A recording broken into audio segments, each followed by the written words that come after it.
Ok, buenos días chicos. Espero que me puedan escuchar.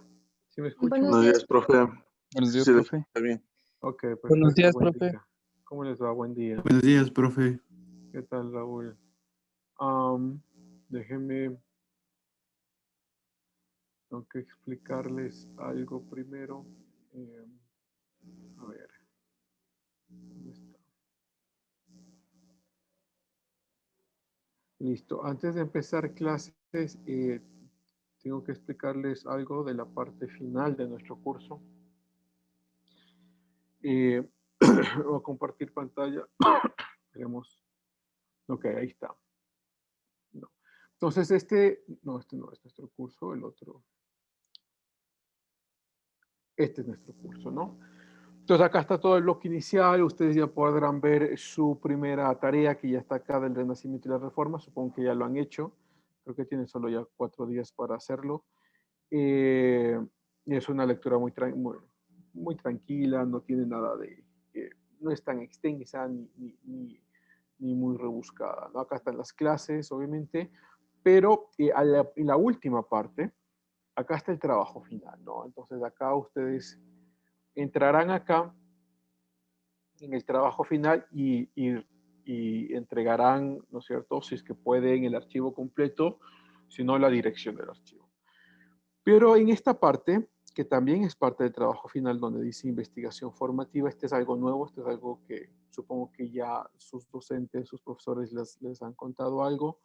Cada profesor hace cosas diferentes, ustedes lo que van a hacer es el manual y entonces eso lo vamos a tomar como investigación formativa, ¿no? Ustedes van a tener que bajar este archivo que dice anexo 3. Creo que lo tenía por acá para mostrarles. Un segundo.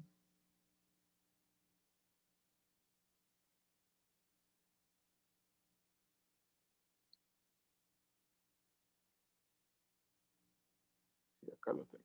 Ok, entonces ya los voy a mostrar.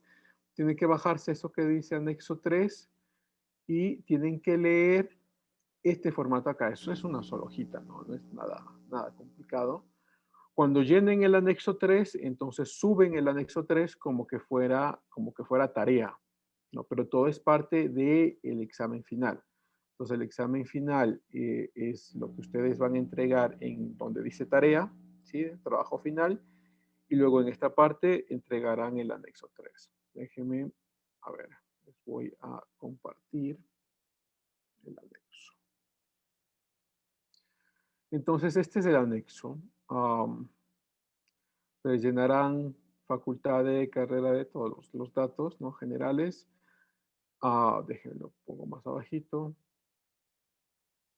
Autores, acá está, ¿no? O sea, claro, la lista de los 4 que hagan, personal académico, director y profesor, los nombres, resultados de aprendizaje, tema de la actividad y objetivos, todo esto, estos 3 puntos estarán en el PDF. Entonces, ya les voy a mostrar el PDF. Ustedes verán el PDF, copiarán los resultados de aprendizaje del PDF, en la actividad que estamos haciendo lo copian del PDF y los objetivos del PDF. Fecha de ejecución, pueden poner lo que es durante todo el semestre, ¿sí? Y el desarrollo del informe. Entonces, ustedes tendrán su guía, su manual hecho y realizado. No, acá lo que van a poner son cosas muy básicas. Entonces, ponen una introducción básica, una descripción de la metodología y también básica, o sea, nada largo.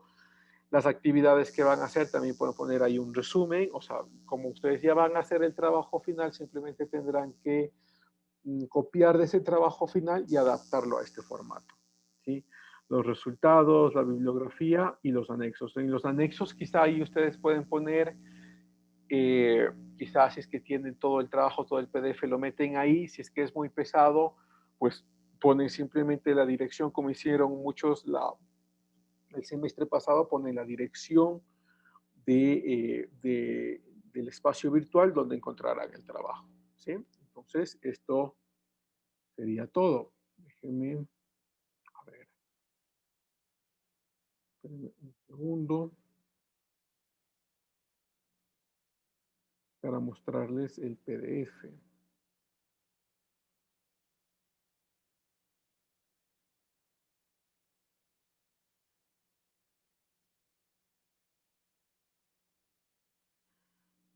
Entonces, acá está el PDF, ¿no? Lo que ustedes encontrarán ahí en su aula virtual, que como digo, no es nada, solo una hojita. Y aquí están los resultados de aprendizaje, que lo copiarán y lo pondrán en su planificación, es decir, en este anexo 3.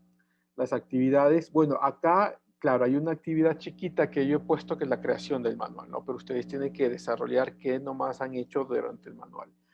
Los objetivos y esto no creo que les pidan a ustedes, ¿no? Recursos, ni estudiantes, nada de eso, pero sí estas tres primeras partes. Entonces, esa información ya está en el aula virtual y la copiarán de ahí, ¿sí? Entonces, déjenme regreso.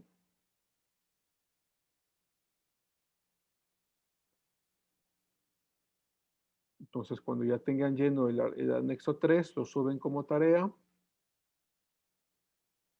Y las dos cosas serían el trabajo final, ¿no? El trabajo final per se, el mismo trabajo final que están haciendo, y este anexo 3, que no es un anexo muy largo, es un anexo que lo llenarán, o sea, tienen ya todos los elementos, la información necesaria para llenarlo, y lo llenan y lo subirán aquí mismo. ¿Ok? Claro, tienen 91 días, o sea, todavía estamos empezando el semestre todo enterito.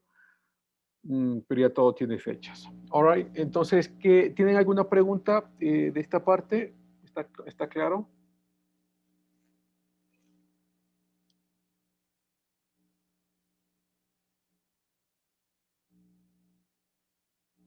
Supongo que sí.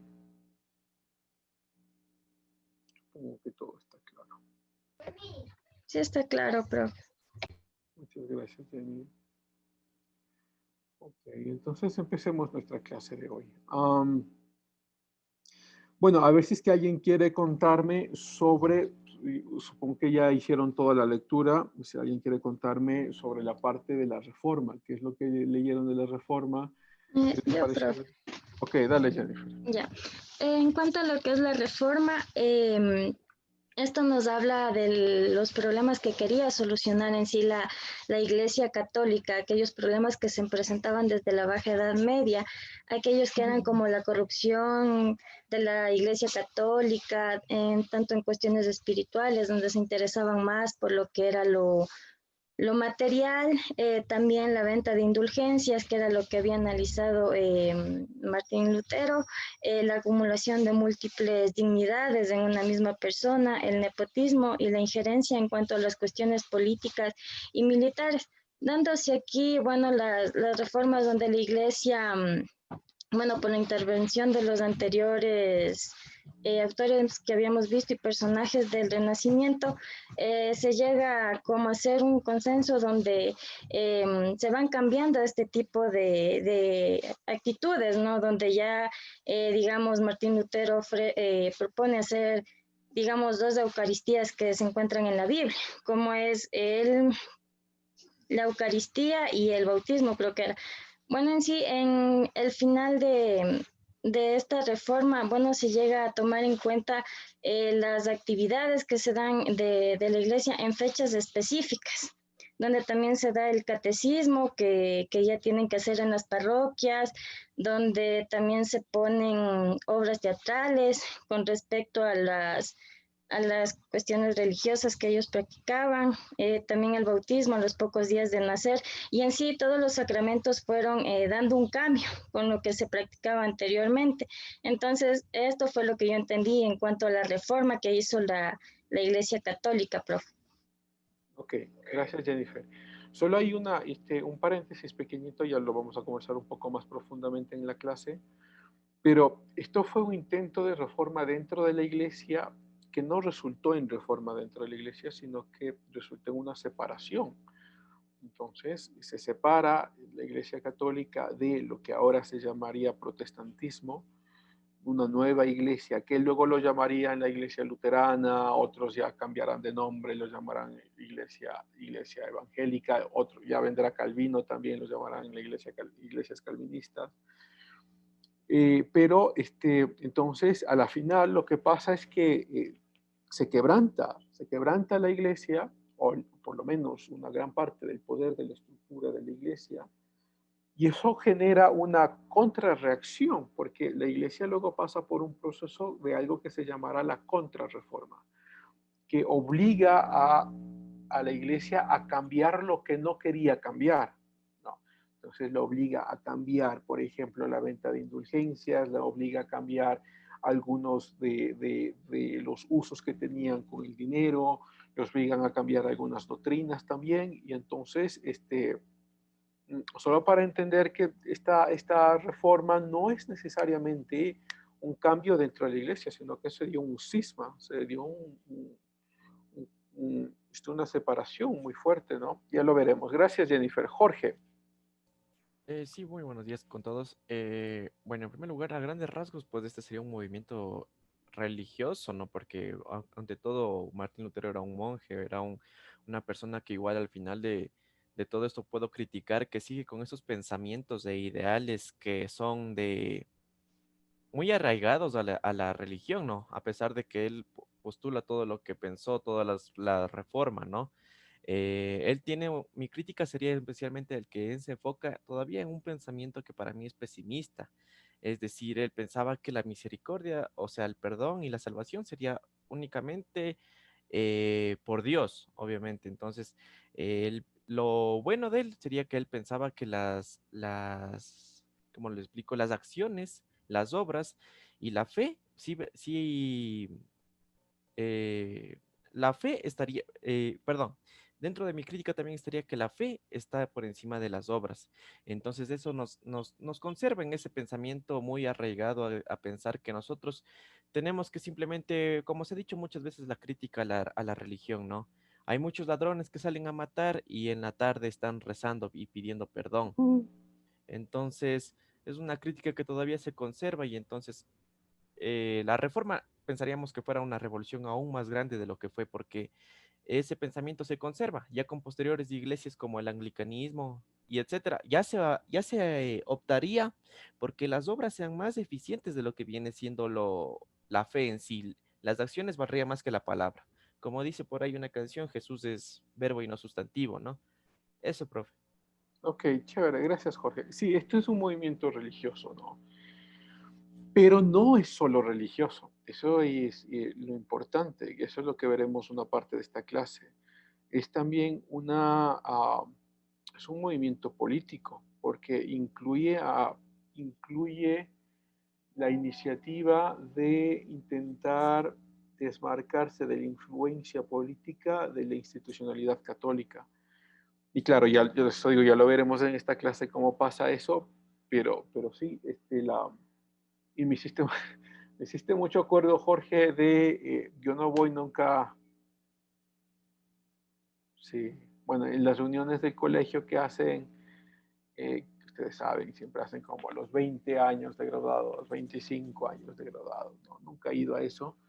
Este, porque, por un lado, claro, yo no soy católico, pero por un lado me parece tanta hipocresía, porque además a las 6 de la tarde siempre es la misa, a las 7 la cena, y a partir de ahí olvídate, es una suerte de tomar hasta donde más no puedas, una suerte incluso de orgías y demás. Entonces, sí, me hiciste acuerdo mucho lo que pasa también en nuestros países. Ok, gracias, Jorge. Carlos. Sí, profe. Bueno, yo quería mencionar ahí también que no solo es una revolución católica, ¿no? Es una revolución cristiana. De hecho, coinciden varios elementos ahí para, yo creo yo, decir que es el inicio de la crisis de la iglesia, no solo en el sentido teocrático, sino porque también a la par se produce la revolución científica, a la par que va produciéndose la reforma luterana, que considerémoslo el germen que inicia, el germen fecundo que inicia esta serie de procesos y cambios que posteriormente serían bien cuestionados en bastantes aspectos. De hecho, Lutero inicia protestando por la venta de indulgencias, dinero con el cual se pretendía construir San Pedro. Entonces, incluso luego es muy criticada a la participación del propio En la historia es muy criticada la propia participación de Miguel Ángel como pintor, porque se dice que el mecenazgo del cual fue parte es precisamente con este tipo de dineros, ¿no? Entonces, pienso que no solo es una irrupción desde el punto de vista religioso, más bien yo lo constituiría desde un punto de vista religioso, moral incluso, filosófico también, porque es una corriente filosófica bastante profunda.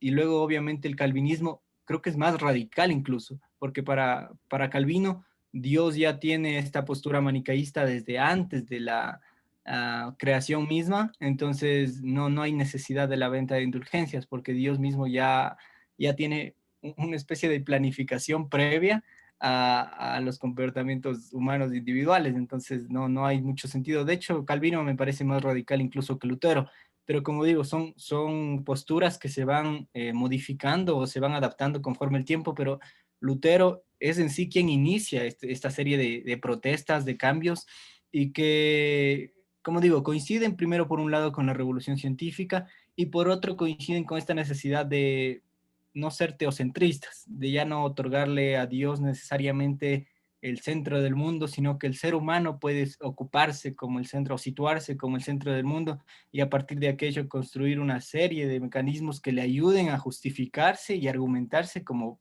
centro del mundo. Y eso no paró, o sea, eso es algo que no paró. Apenas lo que hizo Lutero es un inicio, es una pequeña parte, no paró. Esa es una expansión que se ha dado hasta la actualidad y creo que es entonces, aparte de ser el nacimiento de la ciencia moderna, que es el nacimiento también de la crisis eclesiástica que vive, por ejemplo, la religión católico-cristiana. Sí, está bien, Carlos. De hecho, para muchos, sería el inicio de lo que hoy conocemos, el inicio de lo que hoy conocemos como las bases del liberalismo, ¿no? Y el liberalismo visto como de una forma democrática, como un renacimiento de la democracia. También para muchos esta revolución científica que has mencionado, que está bien, pues también es un resultado de encontrar la libertad en la creencia. Y no es la libertad que nos deshacemos, ¿no?, de la influencia de la religión, no, sino lo contrario, lo que creo que algún rato conversábamos el semestre pasado, esta libertad para poder disfrutar de la naturaleza y de lo que vivimos, teniendo consciente que lo que decía Newton, ¿no? Estamos descubriendo la maravillosa obra del Creador. Newton era parte, claro, de la Real Academia de las Ciencias en Inglaterra, uh, todo, que crea los principios del cálculo, para muchos el principal científico, por lo menos de la modernidad. No, entonces está bien, entonces crea, y por otro lado también el capitalismo. Max Weber, este pensador del siglo XIX y siglo XX, él propuso una teoría que ya la hemos también conversado acá varias veces, que es justamente el calvinismo, bueno, el protestantismo en sí mismo, ¿no? Pero él mencionaba mucho más el calvinismo, que es el calvinismo o el protestantismo que genera el éxito del capitalismo. Porque este nuevo reencontrar religioso lo que hace es que te alejes de los lujos, te alejes de la arrogancia, te pongas a trabajar, trabajes la milla extra y al trabajar la milla extra con las ganancias inviertas, porque no estás aquí para tener lujos, sino para producir, inviertes y se convierte, además que con todo, claro, todo el contexto de moralidad, de corrupción, no robar y demás, claro, se convierte en los fundamentos para hacer que un capitalismo sea exitoso. Entonces, sí, es una revolución que, por lo menos vista desde ese punto de vista, cambia todo Occidente, ¿no? Gracias, Carlos. Raúl, luego Néstor y luego Catherine. Bueno, profe, buenos días antes que Hola, todo, Raúl. todos mis compañeros también. Bueno, yo quería recalcar tal vez en cuanto a las 99, perdón, a las 95 tesis de Lutero, que básicamente se enfocan en tres puntos importantes. Por ejemplo, la primera, la justificación, que dice que es por la fe, siendo el único medio por el cual el hombre puede salvarse. Entonces, eso va contra lo que se venía promulgando en ese tiempo, que es que supuestamente la salvación se la podía comprar por medio de las indulgencias. Entonces, es un cambio también súper rotundo que hace.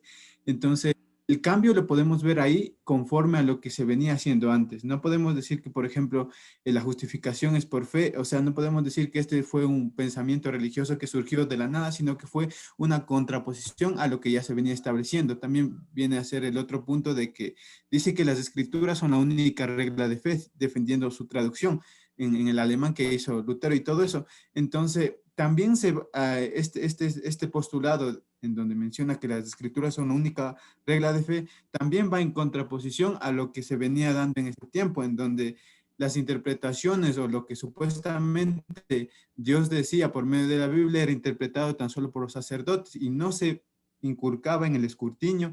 Y por ejemplo, de hecho Martín Lutero dice que se olvidó lo espiritual y tan solo se comenzaron a enfocar en cosas que no eran netamente sacadas de la Biblia. Y la última dice que, por ejemplo, solo se dan dos sacramentos fundamentales dentro en el caso de la Biblia, ¿no? La Eucaristía y el bautizo, que netamente no son sacramentos que van fuera o extra o que se salen de lo que Dios manda en su palabra. Entonces, tal vez debemos también entender a la reforma como el hecho evolutivo o el hecho que cambia totalmente la forma de ver la religión.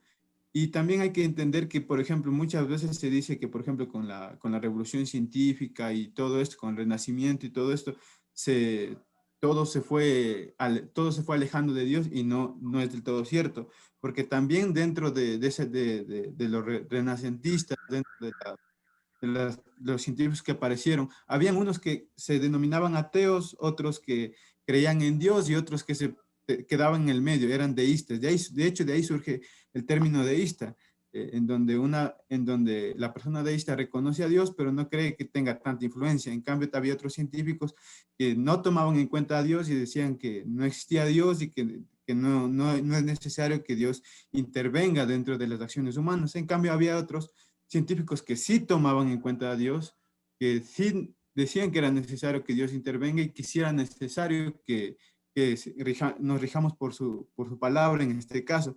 Entonces, eso, profe. Ok, muy bien, Raúl. Para no hacerlo también como muy largo, solo ahí mencionó la frase exacta, ¿no? Que es la sola escritura, que es en latín, que lo que diría Lutero es la sola escritura, lo único, o sea, solo la palabra de Dios es nuestra base para las doctrinas que podamos generar. Porque claro, había toda la historicidad de la Iglesia Católica que generaba doctrina a partir de sus propios documentos. Entonces venía un nuevo papa, sacaba un nuevo documento y eso también era parte de la doctrina de la Iglesia. Entonces Lutero viene y dice, bueno, no, esos documentos que ustedes sacan, eso no son, aunque son valiosos, aunque son buenos para estudiar, aunque pueden ser históricos y demás, pero no es parte de la escritura. Simplemente un análisis, una interpretación de la escritura, pero no pueden ser parte de la escritura y por eso su insistencia en esta doctrina, ¿no? La sola escritura. Chévere, Raúl, gracias. Néstor. Sí, buenos días, profe. Buenos días, compañero. Bueno, algo que me pareció muy importante sobre Martín Lutero es, como lo había dicho Raúl, la justificación por la fe. De hecho, creo que Martín Lutero debía tener, o sea, la Biblia, ¿verdad? Y exactamente, bueno, en el libro de Romanos nos habla sobre lo que era la condenación. Bueno, yo soy fiel defensor, bueno, de la Biblia, digamos. Entonces, ahí, en ese punto, yo creo que todos en algún momento, bueno, tenemos una conciencia moral, entonces, intrínsecamente o nos damos cuenta de lo que es el bien y el mal. Entonces, bueno, por lo tanto, todos, yo incluso digo, hemos tal vez digamos, pecado a Dios, ¿no? De ahí viene lo que nos dice también la redención. De ahí Dios mismo manda a Jesús. Bueno, según las escrituras, el mismo Dios, un hijo de Dios, dice, ¿verdad? Entonces nos manda a su hijo para ser liberados, o sea, absuelto por medio de ese sacrificio o por medio de la paga, lo que es la vida del mismo, por la sangre. Y de ahí viene la justificación, de ahí, por medio de ese sacrificio, en ese plan que tiene, bueno, el plan perfecto, yo para mí, es anulado, lavado, limpiado por mediante nuestra fe, la creencia de él. De ahí, bueno, viene la resurrección, que vendría mediante el bautismo, la santificación, la consagración y la glorificación, que sería, bueno, para los cristianos en el último día. Bueno, una de las, de los problemas de las indulgencias son que solo se podría salvar a los ricos. Claro, entonces solo los que tenían plata pagaban las indulgencias y se podían salvarse. Otro problema de las indulgencias era la adoración a otras personas que no fueran el Mesías, entonces en este caso Cristo. Claro, porque se pagaba por los sacrificios, pero Martín Lutero dijo que solo era tan solo por la gracia. Lutero también hizo un ataque constitucional a lo que eran los recursos manejados por las indulgencias, ya que se fundaban iglesias católicas. También hizo un ataque constitucional a que Pedro no fue el primer papa. Y el tercer ataque era sobre el concepto de la iglesia. Bueno, eso, profe, gracias a eso pude comprender el lector. Gracias, Néstor. Sí, hay muchas cosas que ha dicho que son muy interesantes. Algo quizá que hayan dicho sobre la doctrina de la gracia, hablaste del libro de Romanos, creo que es Romanos 19, ahí está la doctrina de la gracia. Mm, y sí, o sea, al fin y al cabo, lo que sí parece muy claro para todos, me parece, es que todos podemos reconocer que hubo un cisma, ¿no? Todos podemos reconocer que hubo un quebrantamiento acá y que se mantiene hasta ahora, ¿no? O sea, tú ves entonces como naciones como Inglaterra, ya vamos a ver de hecho algunas naciones ahora, Estados Unidos, comenzaron, bueno, en el caso de Estados Unidos, comenzaron con una influencia muy importante del protestantismo, ¿no? Y muchos creen y muchos afirman, algunos historiadores, que la nación surge como la primera nación protestante del planeta. Eh, y claro, ahora dice, pero bueno, hay mucho ateo ahora, sí, sí, las cosas ahora han cambiado mucho. Entonces sí, hay un, y vemos también, por ejemplo, América. De hecho, ayer yo estaba revisando unos datos que me parecieron muy interesantes. Ah, el cristianismo, bueno, aquí toman en cuenta también todo, ¿no? El catolicismo y el protestantismo. El cristianismo ha crecido de más o menos el 24% al 32% en la última década en África. Hay un porcentaje muy similar de crecimiento en América Latina. Hay una reducción del cristianismo en América del Norte, como en Europa, pero este artículo que estaba leyendo era muy interesante porque mencionaba así una predicción, que el país de mayor tasa de crecimiento del cristianismo es China. Y eso a mí me pareció muy sorprendente cuando lo leí, y hacía la predicción, si es que la tasa de crecimiento sigue tal como está, en menos de una década China se convertirá en el primer país cristiano, o en el primer país que más cristianos tenga.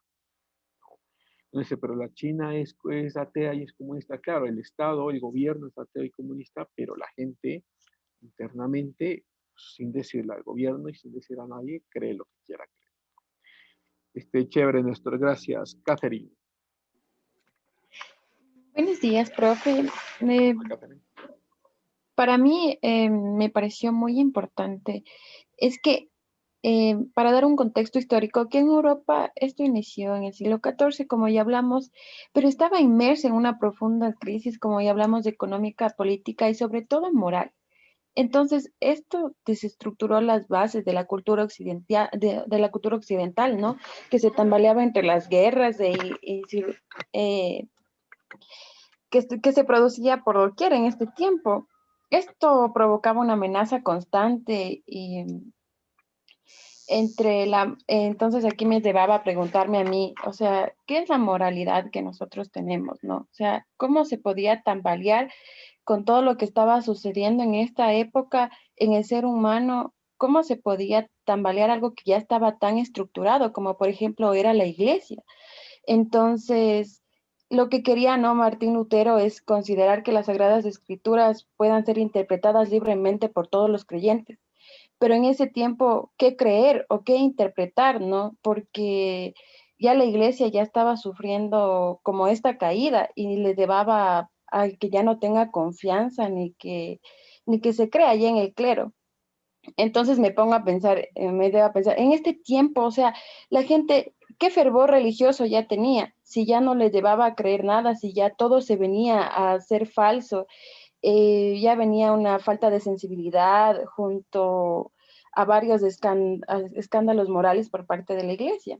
Mm, y eso, profe, es mi duda, o sea, ¿cómo no, o sea, hasta en este tiempo, ¿no? ¿Cómo nosotros nos estructuraríamos una moral religiosa, por así decirlo, sin tambalear, por ejemplo, con tantas personas que, no sé, malobran en la religión? Por ejemplo, en el cristianismo, en el catolicismo existen sacerdotes, padres que violan, que hacen daño, o sea, ¿eso cómo estructuraría a nosotros en la actualidad, en pleno siglo XXI?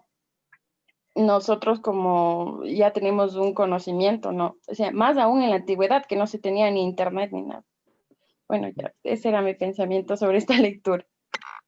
Chévere, Catherine. Bueno, lo que preguntas es fundamental hacerse la pregunta. Creo que quizá la respuesta más pertinente es la de pensar en que, pues, si es que realmente crees en las escrituras bíblicas, pensar que la Biblia lo deja muy claro, ¿no? Es decir, no hay ninguno que sea bueno, todos son horribles pecadores.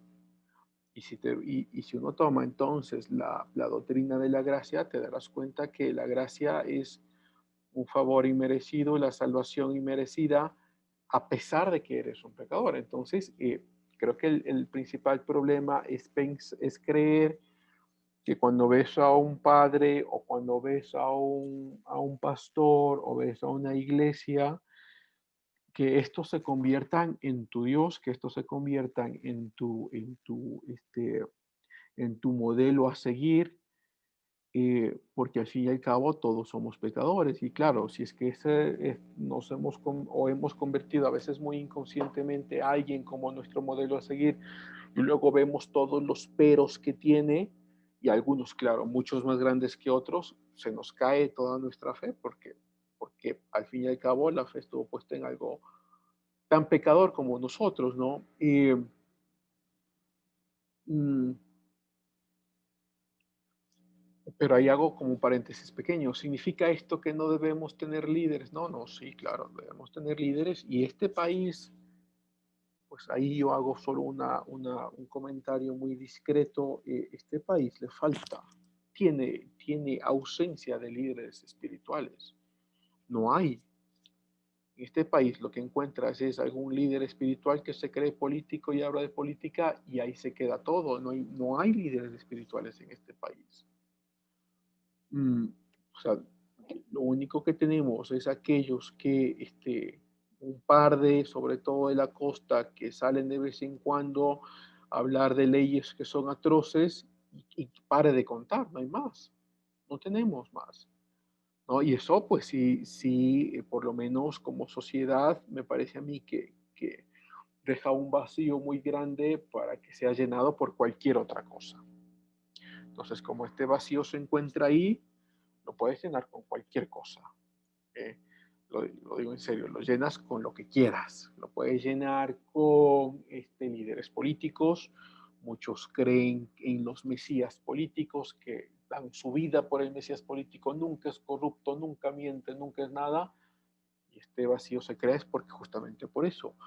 O, o te pasas a otro lugar y dices, bueno, no, es que mi cultura es todo lo que tengo, mi cultura es la sagrada, es todo lo que pasa en la cultura es sagrada, y entonces ves cómo esos vacíos se van llenando con otras cosas.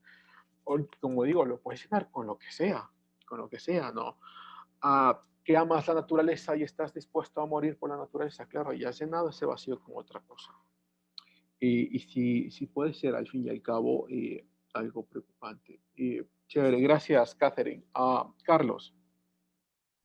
Sí, profe, yo quería mencionar un comentario ahí brevemente para lo que preguntaba Catherine. Y justo estaba pensando en eso después de dar mi postura, que probablemente sería prudente hablar, por ejemplo, y yo pienso de un segundo quebrantamiento en esta época. Específicamente yo lo situaría en probablemente en el nuevo siglo, ¿no? Desde este siglo, el siglo XXI, y un quebrantamiento bastante profundo que se da, porque a la par que usted menciona, por ejemplo, el caso de China, que aumentan los cristianos, también hay países históricamente cristianos que abandonan el cristianismo. España, por ejemplo, una sociedad en la que en un inicio un 92% se identificaba como cristiano y conforme pasa el tiempo llega a ser un 70% y conforme pasa un poco más el tiempo llega a ser el 66%.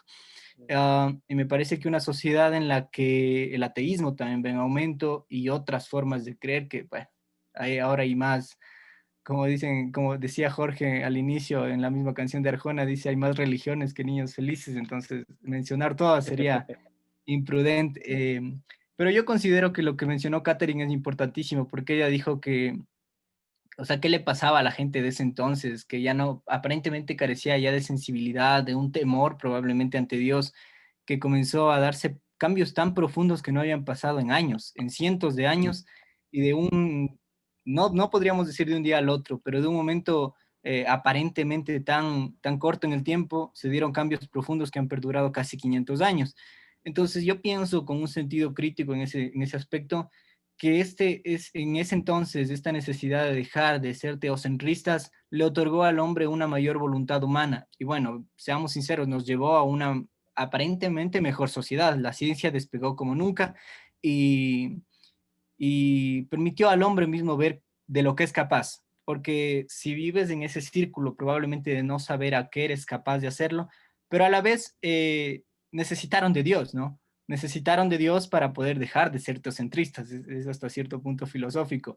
Y yo lo que quería mencionar ahí es que la reforma de Lutero, como ya mencioné, no era solamente cristiano religiosa, porque si nos damos cuenta, tuvo un impacto incluso académico, porque Oxford se apega mucho a Roma y Cambridge se separa de Roma. Y veamos nosotros que ni el propio Newton, que luego fue presidente de la Real Sociedad, era académico, ¿no? De una de estas universidades y eso influye muchísimo en lo que la ciencia podrá hacer después, incluso dentro del propio manejo de la Real Sociedad, porque Newton llega a ser presidente de la Real Sociedad. Entonces, yo pienso que el cambio que provocó Lutero, que me parece fue en auge, era como un caldo primitivo de ideas, está pasando de nuevo, en respuesta a Catherine, está pasando de nuevo en la actualidad. Y no sabría yo de parar qué va a pasar en unos próximos años, pero me parece que así como el cristianismo aumenta en zonas como África, hay otras que también se van deslindando del cristianismo, como ciertos países de América Latina. Por poner el caso de Ecuador, un país eminentemente católico hace 20 años, que en la actualidad disminuye un cierto porcentaje. Gracias, Carlos. Déjame doy ahí una respuesta como también muy lacónica, porque hay mucho que hablar. Pero quizás esa paradoja de la prosperidad, ¿no? Cuando te sientes próspero, que todo va muy bien, que tienes trabajo, que tu familia tiene salud, que todo va perfecto, tienes hijos y demás, te sientes como muy autosuficiente, ¿no? Y cuando te sientes muy autosuficiente, claro, empiezas a pensar lo que tengo es por mí, lo que tengo es por lo que yo soy, lo que tengo es porque mi trabajo y bla, bla, bla, ¿no? Y de a poco, claro, si eso lo multiplicas como sociedad, vas teniendo una sociedad que, claro, se va alejando. Y por eso una de las respuestas sobre el tema del dolor, que algo lo hemos conversado acá, el tema del dolor como la problemática más evidente de un Dios justo y bueno. ¿Por qué Dios permite que tengamos dolor en medio del sufrimiento que estamos viviendo, bla, bla, bla? No, una de las respuestas, hay varias, pero una de las respuestas es esta, que a veces es la única opción o la única forma que tienes para darte cuenta de cuán limitado eres, para darte cuenta de cuán absurda es tu creencia de autosuficiencia, ¿eh? Para darte cuenta que la prosperidad que te ha dado, si bien tiene que ver tu trabajo ahí, no es todo tu trabajo. Y eso o sea, me parece a mí que queda muy claro en todos nosotros.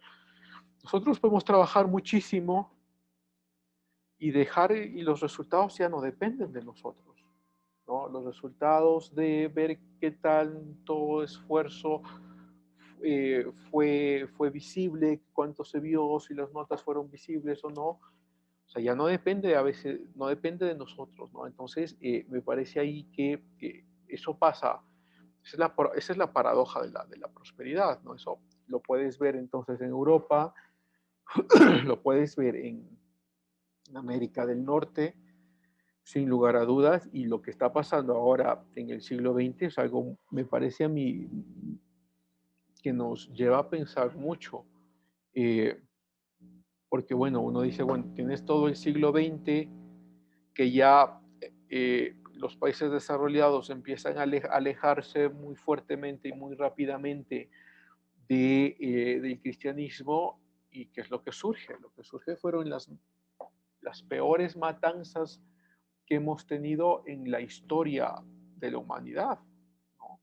Entonces uno puede decir, bueno, tienes la Primera Guerra Mundial, la Segunda Guerra Mundial, tienes los 60 millones de muertos en la Unión Soviética, los 40 millones de muertos en la China comunista, tienes los 20 millones de muertos en Camboya, y resulta que todos estos ejemplos son ejemplos de regímenes ateos. Entonces, si hay una evidente crisis, creo que prontamente, me refiero a prontamente como un par de décadas, lo veamos y veamos que las cosas van a cambiar mucho. Creo que sí, ya el centro de la prosperidad de la civilización occidental cambiará, no estoy muy seguro yo a dónde. Puede ser que a China.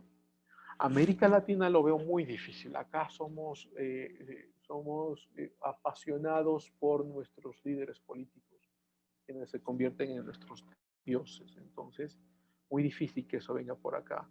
Pero quizás sí, norte de África, pero esto es simplemente especulación, ¿no? O sea, tendremos que ver. Quizás sí, Asia,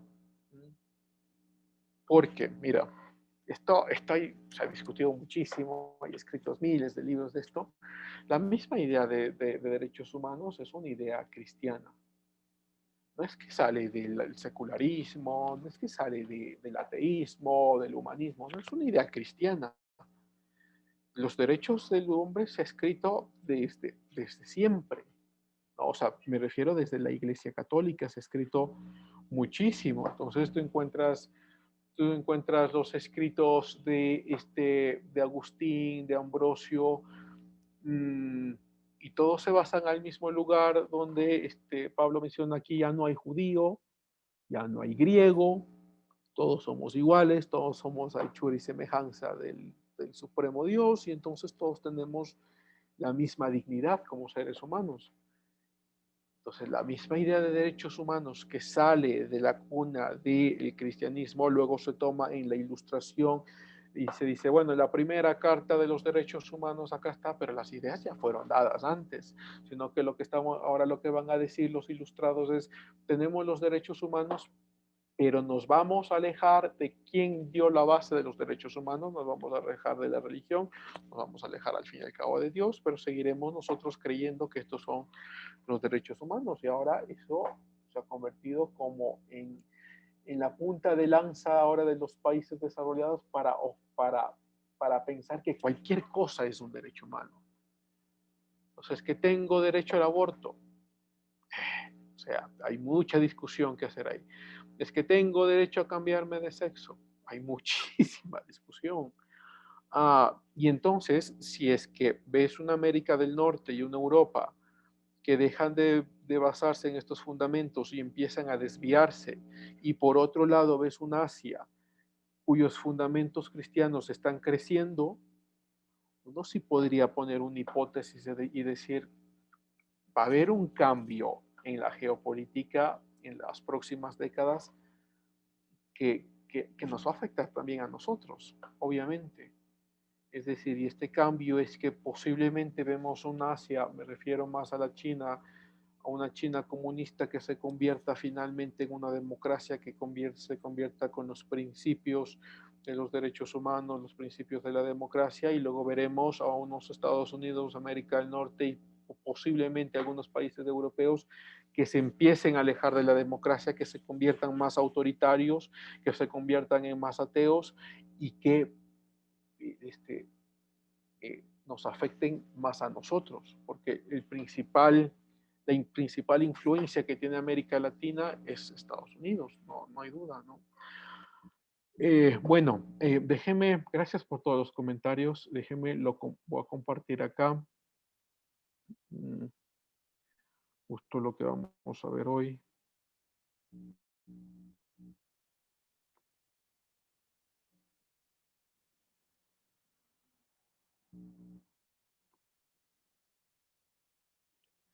Y bueno, estábamos hablando entonces de la reforma. Déjenme hablo ya muchos de ustedes ya han hablado bastante de esto, pero hablo cosas que ya son mucho más concretas.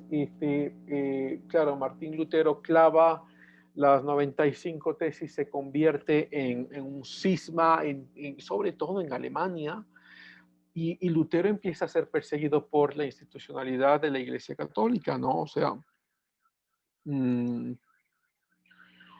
Lutero empieza a ser perseguido, incluso le arman dos juicios. El primer juicio, que es el juicio de Worms, que es una ciudad muy pequeña en el centro de Alemania, y que quizá es la parte del juicio más reconocida históricamente, porque entonces le dan la carta de invitación a Lutero y a Lutero le dicen, bueno, ahora ya ya sabemos qué es lo que piensas, vas a tener que defender tus teorías en frente del tribunal de la iglesia. Y esto va a ser en la ciudad de Worms. Y entonces Lutero había pensado, y eso él escribe mucho, sobre todo en las cartas a sus amigos, él había pensado que este juicio va a ser, juicio más como una audiencia, va a ser muy importante porque él va a poder esclarecer todo lo que está pensando, que él va a poder convencer a los que están en la audiencia de sus posturas y que finalmente podría haber un cambio de la iglesia en sus posturas. Bueno, finalmente cuando él llega a Worms, resulta que se encuentra con un panorama muy diferente. Entonces, en esta audiencia le ponen todos los escritos de Lutero enfrente de la mesa, ¿no? Mientras los que están dirigiendo la audiencia están escuchando o van a escuchar lo que Lutero dice, y le hacen una pregunta. Via si recant, eso es en alemán, y traducido sería como, ¿se arrepiente usted de lo que ha escrito? Y Lutero decía, bueno, yo quiero explicar qué es lo que he escrito y por qué lo he escrito. Y los que estaban en la audiencia, los que estaban dirigiendo la audiencia, dijeron, no estamos aquí para que nos expliques, no estamos aquí para debatir, no estamos aquí para que propongas nuevas doctrinas, no. Lo único que queremos escuchar es, ¿te arrepientes de lo que has escrito o no? Y Lutero entonces les pide que le den 24 horas para pensarlo detenidamente y que les dará la respuesta. Los que están en la audiencia lo aceptan y Lutero va, como él menciona en sus cartas, el Lutero va a su habitación, permanece las 24 horas en ayuno, permanece toda la noche orando y sale con una respuesta. Y entonces va otra vez a la dieta de Worms y les dice, te arrepientes de lo que has escrito. Y Lutero les dice una frase muy famosa que ha sido traducida muchísimo, Ich bin not rekannt, no me arrepiento. No me arrepiento. Y entonces lo que deciden los líderes de la audiencia, te vas a Roma y ahí va a haber el juicio. Esto es solo una audiencia. Entonces les dicen, bueno, de aquí te vas a Roma. Claro, para ese entonces Lutero ya tenía unos amigos muy poderosos. El principal de ellos era Federico el Sabio, alguien que ya habíamos hablado, me parece que en la clase pasada. Federico el Sabio es un príncipe alemán del norte de Alemania que financia muchas de las publicaciones de Lutero y que está de acuerdo doctrinalmente con Lutero, ¿sí? No había todavía un cisma político, sino que está de acuerdo doctrinalmente con él. Y claro, ya cuando deciden que Lutero va a ir a Roma, al juicio de Roma, todos saben que va a ser colgado, todos saben que va a morir. Será enjuiciado y será colgado o puesto en la hoguera, pero va a morir. Y entonces Federico el Sabio arma un plan para extraer a Lutero. Y entonces, mientras Lutero ya lo están llevando en la caballería de la iglesia, lo están llevando a Roma, que eso se demoraba algunas semanas, en el camino son atacados por ladrones. Bueno, esa es la historia que los mensajeros cuentan a la iglesia, son atacados por ladrones y en ese tumulto Lutero logra escapar. Bueno, lo que pasó detrás fue muy claro. Federico el Sabio había armado todo este tumulto para que se crea que es un robo con la intención de extraer a Lutero. Y entonces Lutero es extraído, permanece escondido por varios meses, me parece que fueron 6 meses que permanece escondido, mientras ya sus 95 tesis seguían siendo publicadas en Alemania, sobre todo en Alemania del Norte, seguían siendo publicadas y distribuidas, y en esos 6 meses Lutero hace una obra fantástica, quizá lo mejor que pudo haber hecho dentro de la Reforma, traducir el Nuevo Testamento al alemán. Y coge entonces la Biblia que ya había sido traducida por Jerónimo. Lo primero que hace del Nuevo Testamento, ya después, años posteriores, lo hará también el Antiguo Testamento, pero coge la traducción de Jerónimo y luego coge los originales de la Septuaginta, los que están escritos en griego, y empieza a ver los problemas de la traducción. Y esta vez ya no es una traducción al latín, es decir, los únicos que van a poder leer la Biblia son los que sepan latín, nadie más. No, ahora va a ser una traducción al alemán y se hace y se publica la traducción al alemán. De hecho, esta traducción luego fue utilizada en Suecia por el rey Vasa, luego también en Noruega, para las traducciones a los lenguajes nativos que tenían cada una de estas poblaciones. Y eso es, como digo, quizá lo más sustancial que pudo haber hecho Lutero, porque dentro de su propia doctrina de la sola escritura, la única forma que la sola escritura pueda, la sola escritura se escribe así, por cierto, la única forma que la sola escritura pueda funcionar es a través del acceso directo de los feligreses a la escritura. Ya no por la doctrina ya de la iglesia, ya no porque alguien te lo diga en una misa, ya no porque alguien te ve leyendo, sino tú directamente vas a la escritura a leerla. Entonces, Lutero arma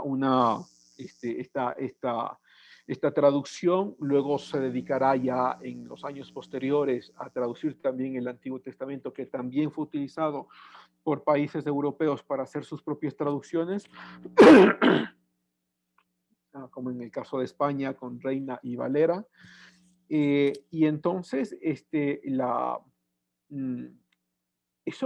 Lutero se estaba concentrando en la parte doctrinal, en la parte religiosa. Él, como estaba encerrado, no tenía mucha idea de lo que estaba pasando políticamente y lo que está pasando militarmente en Alemania. Le llegaban rumores de lo que estaba pasando, pero él no es que decidía ni dirigía ejércitos, él estaba dedicado pues a la parte doctrinal. Y después pues le llegarán a él los rumores de que los príncipes alemanes se están armando para ir en contra de la Iglesia Católica.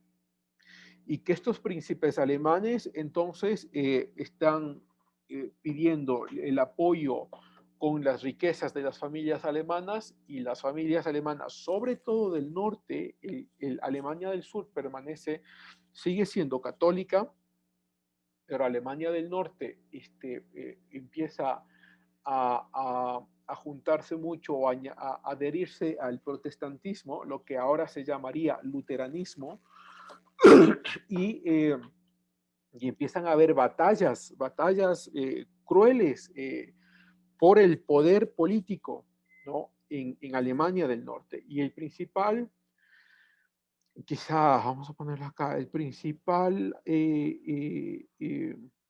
protagonista de estas batallas es Carlos I, ¿no? Bueno, aquí hay que recordar que, y ustedes supongo que lo recordarán también del semestre pasado, que teníamos algo que se llamaba el Sacro Imperio Romano Germánico, ¿no?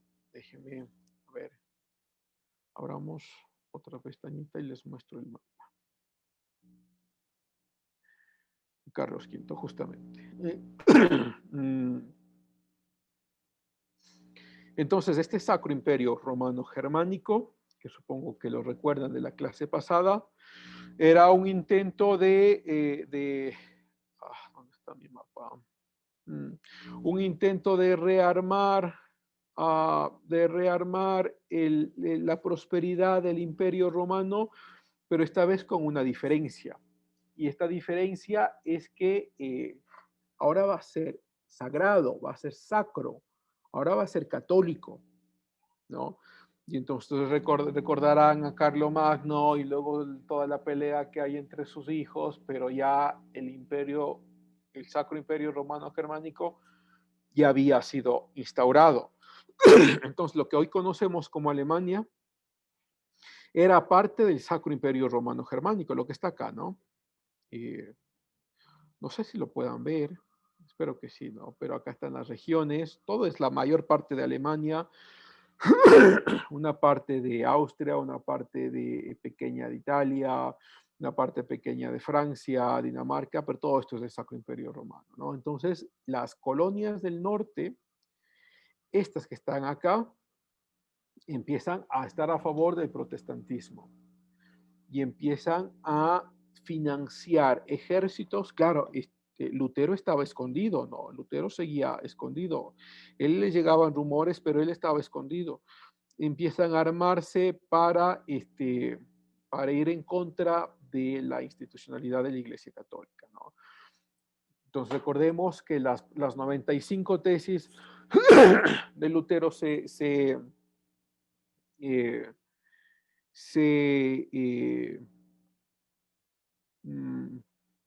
publican en el 1517.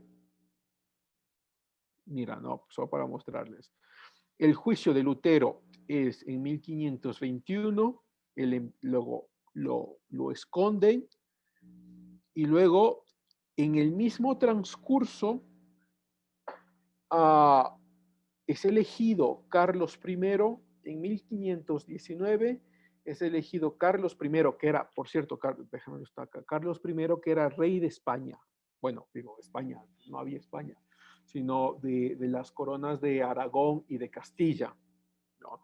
Entonces lo eligen como Carlos I, el rey, y luego este mismo Carlos I lo eligen para que se convierta en el emperador del Sacro Imperio Romano Germánico y cambiará su nombre de Carlos I a Carlos V, justo el personaje que está acá. ¿Sí? Entonces ya como Carlos V se hace cargo de todo el imperio, del Sacro Imperio Romano Germánico, y le sale en 1521, empieza a tener problemas entonces con los príncipes, los príncipes de Alemania, pero no es el único problema que tiene Carlos V. Luego en España, en los territorios españoles del mismo imperio, empieza a tener problemas también bélicos. Y luego al mismo tiempo empieza a tener problemas bélicos con las provincias austriacas que están acá. Y luego también en el mismo tiempo empieza a tener problemas con Hungría, con Bohemia, que están acá. Luego tiene al mismo tiempo problemas con Francia, y estos problemas era porque el Sacro Imperio Romano Germánico quería seguir extendiéndose. Entonces en este intento de extensión tiene, claro, problemas bélicos con Bohemia, con Italia, con Francia, y todo surge como en las mismas, en los mismos años. Y aparte de eso tiene el problema del luteranismo, esta nueva religión que surge en los territorios del norte. ¿No? Entonces tiene el problema otra vez. Y había otro problema más que se me está olvidando, que tiene el problema del Papa, ¿no? El Papa, de hecho creo que lo había propuesto acá, el Papa Clemente, Clemente VII. Bueno, ya hablaremos un poco más de él. Pero el Papa Clemente VII tenía miedo de Carlos, porque Carlos tenía ya un poder muy grande, tenía la influencia en España y ahora tiene toda la influencia en el Sacro Imperio Romano Germánico, y él pensaba, bueno, ahora se va a tomar Bohemia, posiblemente se tome una parte de Italia, posiblemente se tome Francia, y esto va a ser un caos para el papado, porque el papado dejará de tener poder. Entonces, el rey, no creo que lo puse acá, déjeme, lo pongo acá, Francisco I de Francia,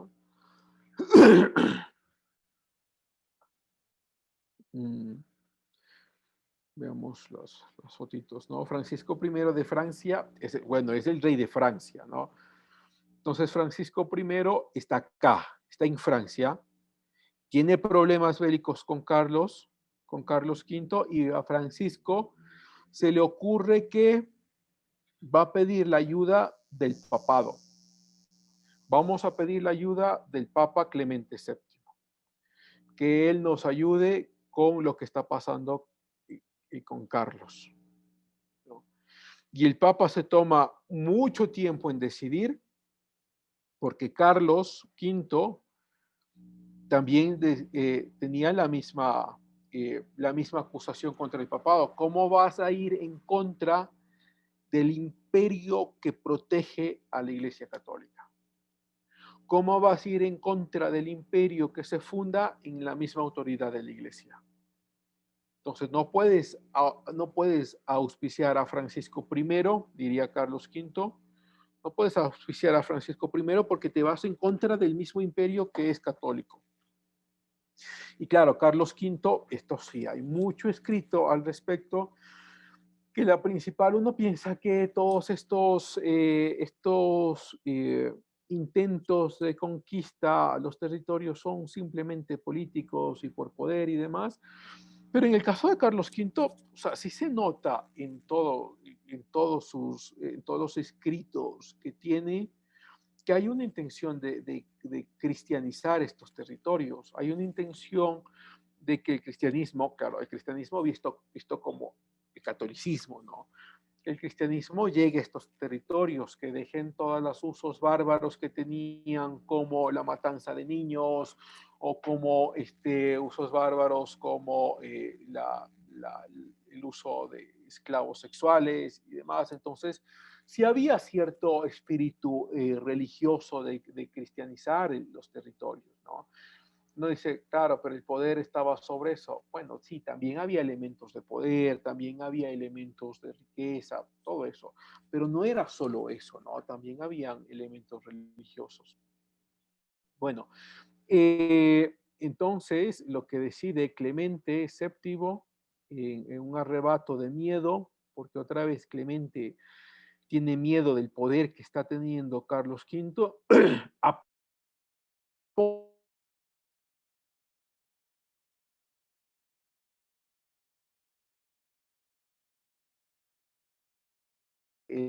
es decir, te apoyo, sino que la iglesia empieza a financiar también los ejércitos franceses que estarían peleando en contra de Carlos V. ¿Sí? Entonces, imaginémonos todo esto, ¿no? Todo este problema que está pasando en Alemania. Y al mismo tiempo, Carlos V tiene que ponerle ojos al surgimiento de una nueva religión que tiene el apoyo de los príncipes alemanes del norte y que también quieren ir a la guerra con el Sacro Imperio Romano Germánico y con la Iglesia Católica para que les dejen ser libres. Y entonces, por cierto, porque son muchos factores, déjenme, no lo había puesto acá. Profe, Sí, o sea, en este contexto estamos hablando de las raíces del inicio de la Liga Desmalcada. claro, sí, justo vamos a llegar allá, que es la liga de apoyo a los protestantes, ¿no? Ujú. Sí, dame unos minutitos y llegamos allá. Bueno, entonces, por otro lado, tiene el problema de Suleimán el Magnífico, ¿no? O Soleimán, no importa. Que es el líder supremo de los turcos otomanos. Vamos a nuestro mapa. Bueno, no nos ayuda mucho este mapa. Pero los turcos otomanos empiezan acá, empiezan a tomarse Hungría, luego se tomarán Austria y querrán llegar hasta, obviamente, todos los territorios del imperio, del Sacro Imperio Romano Germánico, pero son detenidos rápidamente por Carlos V, ¿no? Entonces tienes, vamos a ver si lo podemos enumerar, ¿no? Tantos problemas que tiene Carlos. Tienes entonces a Francisco I en Francia, el intento inicial de Carlos V de tomarse Bohemia, de tomarse una parte, sobre todo la parte norte de Italia y unos territorios de Francia. Luego tiene el problema del papado. El Papa apoya a Francisco I. Y luego, simultáneamente, tiene el problema de los turcos otomanos, que son estas colonias guerreras que conquistan Hungría y luego conquistan Austria.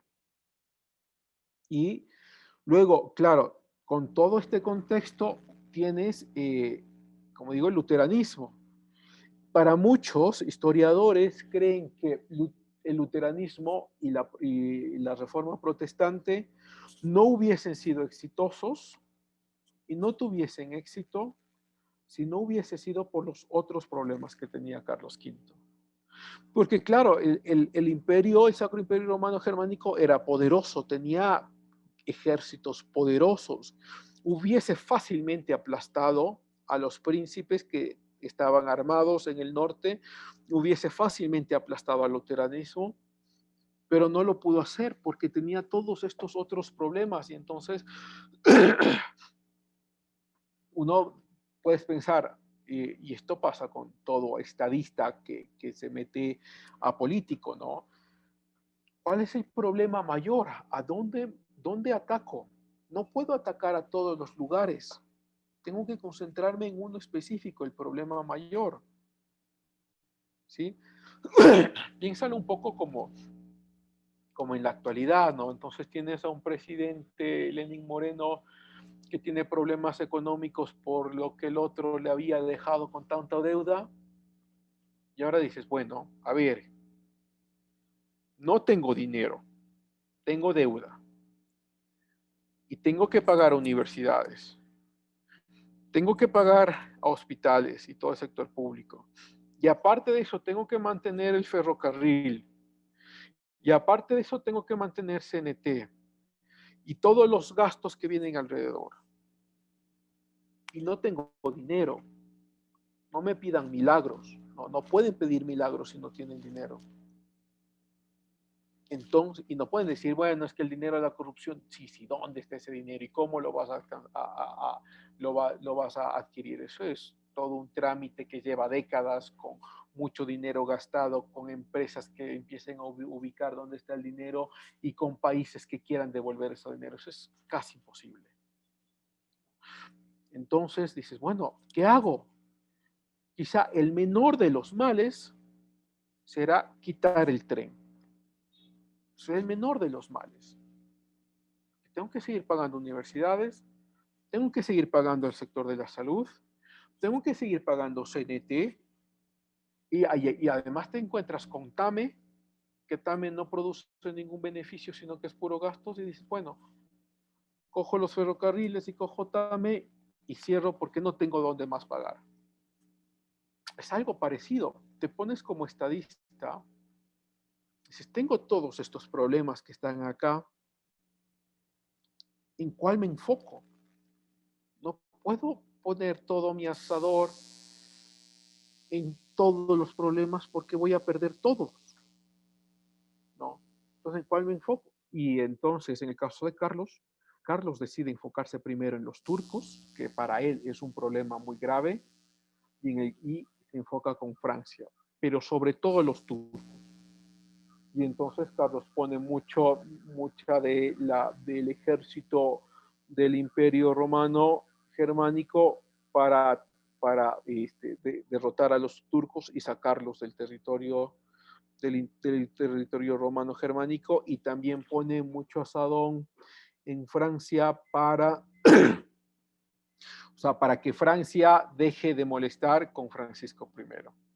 Y claro, te quedas sin opciones. Luego ya perderá Bohemia y claro, y perderá la batalla con el luteranismo. No puedes dedicarte a todo. Y claro, ya el luteranismo, entonces, esta parte, sobre todo, como digo, la parte del norte, porque la parte del sur sigue siendo católica, toman ya varias decisiones y empiezan a tomar varias decisiones independientes. Y dicen, bueno, vamos a quitar a la Iglesia Católica y sus obispos ya no serán decididos desde Roma, sino que sus obispos serán decididos desde el luteranismo. También muchos de estos príncipes, y aquí hay que también hacer como un paréntesis, no es que Lutero estaba decidiendo esto, y no es que Lutero tampoco estaba como muy de acuerdo con lo que estaba pasando. Ya se le fue de sus manos, el luteranismo ya se le fue de las manos de Lutero. Ya Lutero ya no tiene mucho que ver con el luteranismo. Entonces empiezan también a expropiar muchos de los terrenos, de las bases arquitectónicas que tenía la Iglesia Católica, se las expropia. Y claro, todo esto en medio de guerras, ¿no? En medio de la Iglesia también había apoyado ejércitos para que vayan en contra del luteranismo. El mismo Carlos había enviado una porción pequeña para luchar en contra de los príncipes, pero bueno, todas estas luchas terminan en derrotas, y el luteranismo empieza a fortalecerse, empieza a expropiar los territorios de la Iglesia Católica, empieza a decidir los propios obispos, que ahora serán obispos luteranos. Claro, simultáneamente con la publicación masiva de la Biblia en alemán para que a todos lo puedan leer. Y, y este inicio, lo que está pasando en Alemania, las voces empiezan a llegar a otros territorios, como en Dinamarca, y luego se unirá a Francia. Déjenme, creo que sí tenía abierto por acá. Federico Dinamarca, justamente. Bueno, acá está solo el mapa, ¿no? Entonces tenemos a Francia, Alemania acá que está peleando, sobre todo Alemania del Norte, y todo lo que está pasando en Alemania del Norte le llega en las noticias a Dinamarca, y Dinamarca también empieza a pensar, o los principales políticos en Dinamarca empiezan a pensar, bueno, o sea, creo que es una buena opción, es una muy buena oportunidad para deshacernos de la influencia política de la iglesia. Y entonces, justo lo que decía Carlos, bueno, el original es Schmalkáldica, déjenme lo pongo por acá.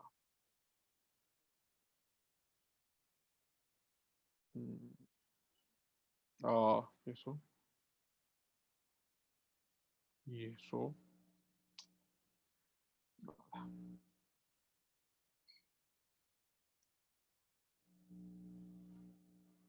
Ok, la Liga de Schmalkalda, sino que está traducido, pero en el alemán es Schmalkaldica, ¿no? Lo pongo acá, solo así, para que sepan cómo es en alemán. Ya, no importa, dejamos ahí. Bueno, esta liga, la Liga Schmalkáldica o la Liga Schmalkalda en castellano, entonces los príncipes empiezan a buscar aliados, porque saben que al fin y al cabo Carlos V va a regresar y regresará con mucha más fuerza, y esta más fuerza regresará para apropiarse otra vez de los territorios donde ahora está el luteranismo. Y en el mapa de acá, y entonces se encuentra aliados, primero en Dinamarca, que ya lo habíamos visto, que está acá, ¿no? Encuentran aliados en Dinamarca, y encuentra un aliado muy poderoso, ya Francisco I habrá fallecido, y entra, en vez de Francisco I, entra Enrique II, acá. Es que escuchan un perro acá, es el hermano de mi perrito, que está hecho un loco. Bueno, entra Enrique II de Francia y encuentra también ahí un aliado, o sea, el luteranismo encuentra un aliado en Enrique II, y se crea lo que se conoce como la Liga Schmalkalda, ¿no? Está acá. A ver si es que encontramos un mapa.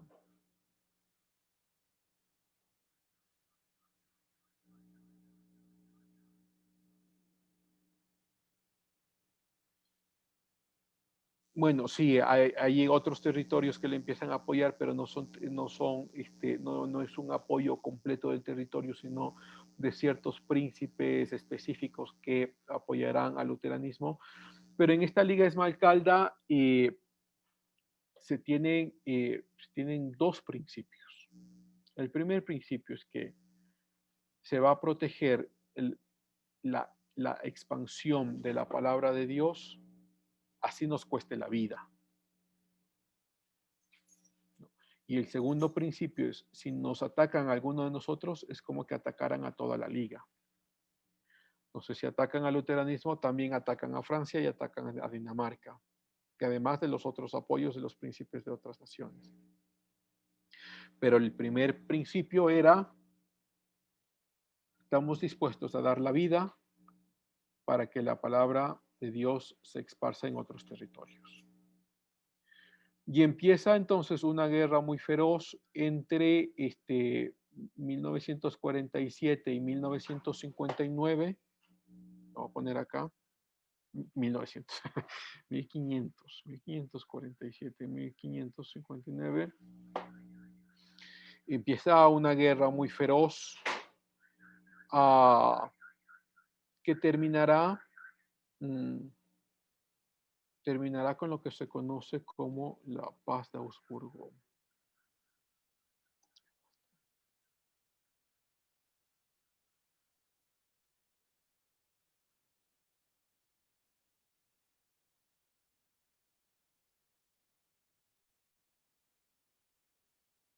Sí, 1555, está bien.